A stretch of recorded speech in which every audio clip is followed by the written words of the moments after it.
World War was the darkest stage humanity had ever walked onto, but nothing inside that global inferno carried more silent terror than the cold, jagged line that Adolf Hitler believed would stop the end of his empire. A line built not from soldiers or steel, but from concrete fangs rising out of the earth like the teeth of some ancient monster. The dragon's teeth. A final barrier, a desperate hope, and the last thing Hitler trusted when the world was collapsing around him. The year was 1944, and the once unstoppable might of Nazi Germany was beginning to rot from the inside. Adolf Hitler, once a figure of terrifying confidence, had grown paranoid, unsteady, furious at the way the Allied powers were pushing closer to his borders. His once perfect vision of domination had become a trembling shadow of itself. He had watched as German armies, once the terror of Europe, were hammered by the United States, the United Kingdom, and the Soviet Union. Tank divisions shredded, air superiority lost, supply lines strangled, his own generals whispering doubts behind closed doors. And yet Hitler still believed he could hold the line. He still believed in a final miracle. It was during one of his rages, inside a bunker thick with smoke and fear, that the idea resurfaced from his engineers. A permanent wall of concrete pyramids stretching across Germany's west, designed to stop the massive steel beasts the Allies were driving through Europe. The engineers called them Drachenzähne, dragon's teeth, but Hitler gave them a greater purpose. They would be the unbreakable shield of the fatherland, a bold statement in a dying mind. They were salvation. Picture it. Thousands of enormous concrete blocks arranged in carefully calculated rows, each one standing like a stone guardian waiting for the thunder of enemy tanks. Their shapes, sharp, deadly, immovable, forced any incoming army to slow down or stop completely. Beneath them, hidden mines waited like venom. Behind them, German machine gunners were positioned to slaughter anyone trapped in the maze. German commanders believed this was not just defense, it was psychological warfare. To see these monstrous formations stretching across the horizon was to know that Germany had prepared for the worst. Hitler demanded miles and miles of these structures, forming the fearsome West Wall, a barrier he believed would break the momentum of the Allied invasion, a barrier he believed could buy him time to unleash some final, devastating counterattack. But what Adolf Hitler did not realize was that war does not bend to the fantasies of one man, no matter how loud he shouts at maps or how many fortresses he orders built. Still, the dragon's teeth rose, and as they rose, the story darkened. Even before the Allies reached the line, German soldiers whispered about it in their trenches. Some believed the concrete fangs would turn the tide. Others believed they were monuments to desperation. The war machine of Germany had begun to crack under pressure. Food shortages spreading, ammunition dwindling, and the once mighty Luftwaffe struggling to defend the skies. Yet Hitler kept ordering more teeth to be planted, and as if each new row was another prayer cast into the void. Meanwhile, the Allied forces pushed forward with relentless momentum. The United States Army and its powerful armored divisions had learned how to outmaneuver German defenses. The British were masters of engineering and artillery. The Canadians brought fierce discipline and crushing firepower. And behind all of them, the Soviets thundered across the east with terrifying force. Hitler's enemies were not just strong, they were learning fast, but he still trusted his concrete monsters. When the Allied tanks finally approached the dragon's teeth, the world held its breath. This was the moment Hitler believed would prove his genius one last time. The ground trembled beneath the weight of Sherman tanks, Churchill tanks, and armored columns rolling toward Germany's western frontier. As they neared the massive concrete structures, soldiers stared at them in disbelief. They stretched across fields and forests, across hills and riverbeds, a jagged scar etched into the land. The first tank to test the line was a Sherman from the U.S. Army. Its treads clattered as it approached the first row of teeth. The crew inside braced, expecting mines or traps. What they saw was unsettling. A forest of concrete pyramids, each one ready to lift a tank off the ground, jam the treads, and trap it under machine gun fire. The tank crept forward. Metal screamed against concrete. Sparks flew. The machine lurched, stuck between two towering blocks. Then came the gunfire. German machine gunners opened fire with terrifying precision. Bullets slapped the hull. Infantry dove for cover. The dragon's teeth had done exactly what they were designed to do. They slowed the Allied advance and turned tanks into sitting targets. For a moment, it looked as if Adolf Hitler's gamble might work, but war rewards adaptation. The Allies responded quickly. Engineers rushed forward with explosives, blowing gaps between the concrete rows. Bulldozers piled earth over the teeth, creating ramps. Soldiers used wooden planks and scrap metal to build paths over the obstacles. What had taken Germany months to construct, the Allied forces overcame in hours or days. Still, resistance was fierce. German soldiers fought with a desperation that only comes when a nation knows its fate is being written moment by moment. Snipers fired from hidden nests, artillery thundered from behind the line, machine gunners poured fire from bunkers. Adolf Hitler's orders were simple: hold at all costs. Do not let the enemy cross the dragon's teeth. But the enemy was too strong, too numerous, too determined. Army divisions from the United States pushed through forests and farmlands under constant fire. British armor battered its way forward. Engineers crawled under barbed wire, cut through steel obstacles, and disarmed mines with trembling hands. The air was thick with smoke, mud, and the metallic scent of war. Yet, every time the Germans believed the line would hold, the Allies found another way to break it. Hitler received reports in his bunker, reports filled with excuses, half-truths, and shrinking hope. On the maps spread before him, the line of dragon's teeth was supposed to be a shield. Instead, it was becoming a trail of broken concrete behind the advancing Allied armies. Still, he refused to accept defeat. He ordered reinforcements that no longer existed. He demanded counterattacks from divisions that had been shattered weeks earlier. He declared that the dragon's teeth must hold, as if shouting the words would make them reality. His faith was no longer in strategy. It was in symbols, in walls, in concrete, in fear. And that is what made this final act of World War so tragic. Because while Adolf Hitler believed the dragon's teeth would save him, the truth was that they only delayed the inevitable. The Allies broke through again and again, overrunning German bunkers, capturing defensive positions, seizing entire stretches of the West Wall. The teeth that were meant to stop the enemy became markers of Germany's desperation, a path showing how far the once mighty Reich had fallen. But the story does not end with the breach. Because as the Allied forces pushed deeper, something unexpected happened, something that revealed the unforgiving reality of war. German soldiers, exhausted and starving, began using the dragon's teeth not just as defenses, but as shelters. Some hid behind them from air raids. Others used them as cover during firefights. Some even carved their initials into the concrete, leaving behind silent echoes of the men who stood there, knowing they might never see another sunrise. And as the Allies advanced, they too began to understand the sheer scale of what Hitler had built. Endless rows of concrete stretching for miles, each one a testament to the Führer's obsession with a war he could no longer control. But there was a deeper layer to this story, one that most people never heard.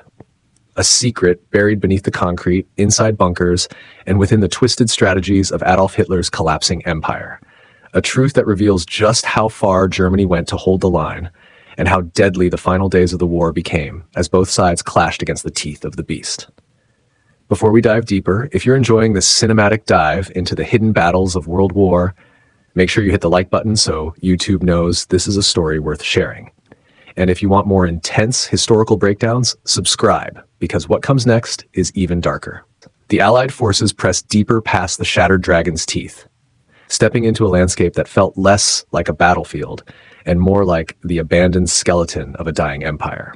Every mile brought new signs of how far Adolf Hitler had pushed his nation to hold the illusion of control. What the soldiers found behind those concrete fangs wasn't triumph, it was madness. German engineers had built the dragon's teeth as the first layer, but what lay behind them was far more intricate. Underground communication tunnels, reinforced bunkers, secret listening posts, and strange fortifications that looked experimental, rushed, desperate. Inside some of the bunkers, American soldiers found half-burned documents, pages filled with frantic sketches, plans for weapons that never materialized, commands scrawled in Hitler's increasingly unstable handwriting, and everywhere the same message: hold, delay, fight to the last man. But the soldiers who were supposed to carry out those orders were ghosts compared to the armies Hitler once commanded. The Germans who remained were often just teenagers with shaking hands or veterans, so exhausted they could barely stand. Many had no ammunition left, only fear and a faint belief that the dragon's teeth would somehow slow the inevitable. What the Allies did not expect, however, was the network beneath the surface. As armored divisions advanced, some areas of the ground gave off a hollow echo. It wasn't until engineers brought in specialized equipment that they discovered a truth hidden under miles of scorched soil. Beneath the dragon's teeth lay bunkers connected to entire corridors, secret tunnels meant to allow German units to move undetected, retreat, reinforce, and launch counterattacks. Adolf Hitler had not only built a wall, he had built a labyrinth. Inside these tunnels, the air was icy and thick with the smell of damp stone. Allied soldiers crept forward with flashlights and rifles raised, every step echoing down the narrow passageways. Some tunnels were abandoned, while others carried fresh signs of life. Still warm lanterns, half-eaten food, scratched messages left behind by soldiers who had fled mere minutes earlier. The deeper the Allies ventured, the more they realized that this was not just a defensive line. It was a psychological battlefield designed to confuse, exhaust, and divide. And then they found the room. It was located under one of the heaviest clusters of dragon's teeth, sealed behind a steel door burned by explosives. Inside, the walls were covered in maps, hundreds of them. Not just of Germany's borders, but of Europe, Africa, even distant regions of the world that Hitler once dreamed of controlling. Strings connected points on the maps like veins in a monstrous creature. Notes were scribbled in German, weapon shipments, projected Allied movements, contingency plans, and bizarre alternate strategies that revealed the sheer delusion gripping Hitler in the final months. But what shook the soldiers most was the final page left on the table, a hand-drawn sketch. Adolf Hitler standing behind a line of dragon's teeth as monstrous waves of enemy tanks crashed against them, only to be thrown back by some imagined force. It was a fantasy, a vision of triumph drawn by a man who could no longer face reality. And beneath that drawing, the words, "This line will break the world before the world breaks me." The irony was brutal, because while Hitler imagined himself protected behind concrete barriers, the enemy he feared most was not approaching from outside. It was closing in from within. Germany was collapsing. The people were starving. Factories had gone silent. The Reich was bleeding. And yet, even as Allied troops advanced further, they faced something unexpected. Pockets of Germans who refused to retreat, not out of loyalty, but out of fear. Fear of what waited behind them. Fear of being labeled traitors. Fear of the punishment Hitler reserved for those who failed him. These were men who had been trapped between the enemy and their own leader, and that desperation made them unpredictable. Some fought with suicidal ferocity. Others surrendered instantly. But the most dangerous were those who hid within the ruins of the dragon's teeth, waiting for nightfall to strike. One night, as a U.S. armored unit set up camp near a breached section of the concrete line, shadows moved silently between the remains. German soldiers slipped out from concealed openings, launching a sudden, devastating counterattack. For 30 minutes, the battlefield lit up with explosions and gunfire. Tanks erupted into flames, machine gunners scrambled to return fire. The chaos threatened to swallow the entire position. But then something shifted. The attackers' movements became frantic, erratic. Cries in German rang out, not battle cries, but commands of panic. When the Allies finally pushed them back, they discovered the truth. The Germans had run out of ammunition halfway through the assault. They were fighting with bayonets, knives, even stones from the shattered dragon's teeth. A counterattack fueled not by strategy, but fear. It was one of the final attempts to hold the line, and it failed. With the dragon's teeth now behind them, the Allied forces advanced into the heart of German territory. Cities lay in ruins. Bridges collapsed into rivers. Smoke rose from distant hills where artillery had burned forests into black skeletons. Adolf Hitler's once mighty Reich was reduced to rubble. Yet even as the Allies marched forward, something about those concrete structures lingered in their minds. Because the deeper they moved, the clearer it became. The dragon's teeth were not just obstacles. They were symbols. Monuments to the twisted blend of arrogance and terror that shaped Hitler's war. And in every village, every forest, every ruined town, there were whispers of what the people had endured while the Führer poured resources into fortifying a crumbling dream. But the true twist came when Allied intelligence teams reached Berlin weeks later. By then, Hitler was dead, taking his fantasies down into the earth with him. His bunker was a tomb. His empire was a ghost. But scattered across his headquarters were plans. Plans that revealed just how far he intended the dragon's teeth to extend. Not just across Germany's western front, but across multiple regions. Hitler had envisioned a continent divided by concrete walls and killing zones, an empire defended by rows upon rows of immovable fangs planted into the ground like the jaws of a titanic beast. If he had succeeded in building the full design, Europe would have been cut into impenetrable regions. Entire nations trapped behind barriers that would have altered the course of history. But he never came close. The war turned too quickly, the Allies struck too hard, and time was a luxury Hitler no longer had. Still, one question haunted historians for decades. Were the dragon's teeth ever meant to stop tanks, or were they meant for something else? Hidden among Hitler's final notes was a fragment, barely legible, suggesting a darker purpose. A hint that the dragon's teeth were part of a psychological weapon, A plan to convince both Germans and the rest of the world that his empire was still strong, still prepared, still capable of resisting anything. A fortress built not only with concrete, but with fear. Because sometimes the most dangerous weapons in war are not guns or tanks, but illusions. And the dragon's teeth were the last illusion of a collapsing dictator. As the Allies finally broke through the last remnants of the West Wall, soldiers later recalled an eerie feeling lingering in the air. It wasn't triumph. It wasn't relief. It was something heavier. The realization that they were walking through the remains of a dream built on brutality and obsession. A dream that came dangerously close to changing the world forever. And buried in the soil beneath those concrete fangs were stories no one could ever fully uncover. Stories of soldiers who waited in the cold for orders that never came. Stories of civilians who were forced to build defenses they knew would never save them. Stories of a nation crushed between its enemies and its leaders' delusions. Stories that still echo today, every time someone stands before the remains of Hitler's dragon's teeth and imagines the war machines that thundered around them.